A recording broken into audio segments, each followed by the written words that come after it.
théâtre d'objets, nous n'allons pas vous faire deviner la chanson avec la musique, car nous n'avons pas d'argent pour payer les droits SACEM, mais nous allons vous faire deviner la chanson en rébus. Concentrez-vous.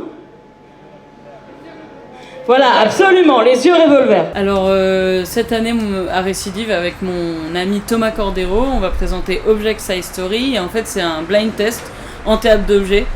C'est un peu la suite de ce que j'avais proposé. C'était le karaoké Lulu Canette avec des meupettes. Et en fait, je me suis rendu compte que ce genre d'exercice de théâtre participatif, c'était super et ça mobilisait les gens et c'était très fédérateur. Et que ce que j'aime, c'est que ça se fait se rencontrer tout le monde, les grands, les petits, les vieux, les classes sociales.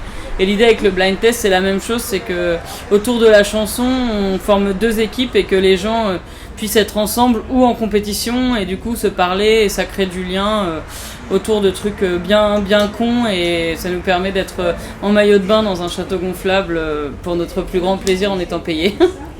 J'ai eu envie de parler de la Normandie en fait surtout. C'était le plus important parce que je viens d'un milieu rural et c'était ça le point de départ. Pourquoi on en part et pourquoi on revient en Normandie. Et après, c'était l'idée de base et quel objet pour parler de la Normandie ? Le camembert.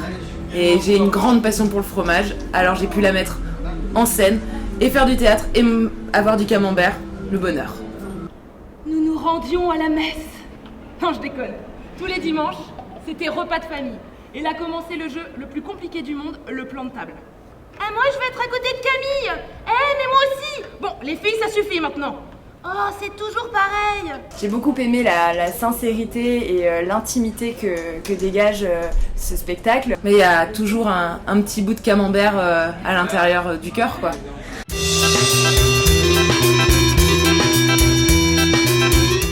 Spectacle, groupe, coup de soleil. Liberté, liberté, liberté.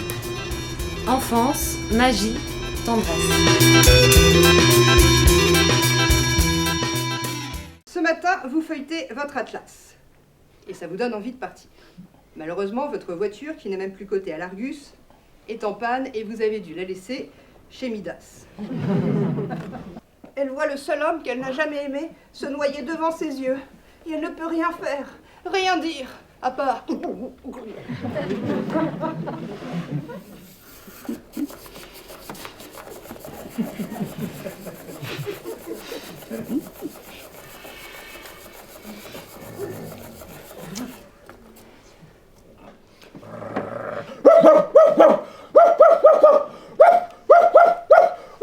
Un peu comme un thriller, on se demande ce qui va se passer, qu'est-ce qui va nous arriver même en tant que spectateur par le moment.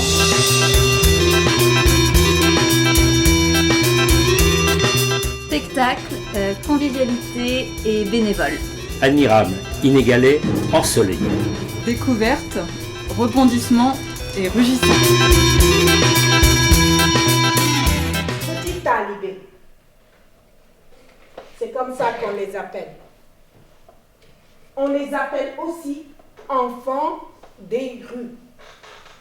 Toujours avec leur peau de tomate sous le bras. Je suis artiste, mère, et pour moi, mon art doit servir pour changer les choses. Voilà. Et au Sénégal, il y a ce phénomène des enfants des rues qui est insupportable.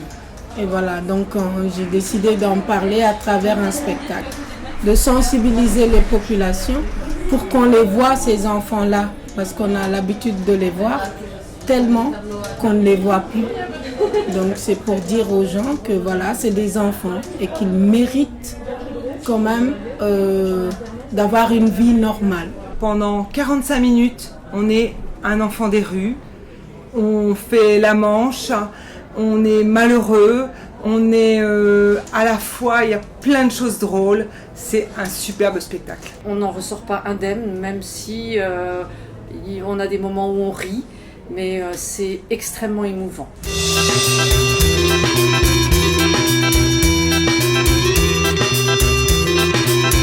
Bar, spectacle, rencontre. Découverte, visuel, imaginaire. Découverte, frites, petite chaise.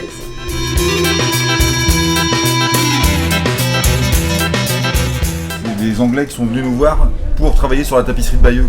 On connaissait pas. Oui, alors on connaissait pas du tout la thématique et en fait ça nous intéressait pas plus que ça. Non, on n'était pas particulièrement intéressé par ça, on est allé voir et puis Puis en fait, quand ça a commencé à fonctionner, quand ils ont commencé à se retirer du projet. Ouais.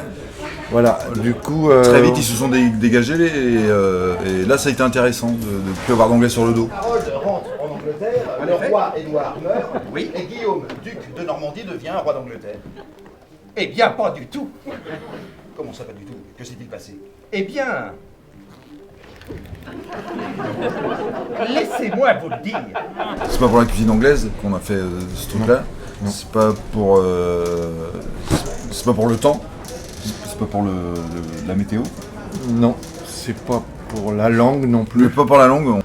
Alors, dispositif étonnant, le public est arrivé, nous étions dans un carré, et je me suis rendu compte que pour la première fois, j'assistais et j'étais spectatrice d'une émission de télé où on m'a demandé d'applaudir, on m'a demandé de faire des petites choses avec les drapeaux, et tout ça s'est terminé dans une apothéose incroyable, où nous étions à la fois sur un terrain de foot, en même temps dans une émission de télévision, et les hommes se sont battus pour défendre leur territoire, et c'est Guillaume qui a gagné. Et peut-être qu'on pourrait avoir tendance, par manque de confiance ou de légitimité, à chercher des papas, entre guillemets, professionnels. Et c'est hyper important d'avoir justement des femmes à la direction, déjà juste pour se dire on peut le faire, et puis d'avoir ce regard-là qui donne confiance et un échange particulier.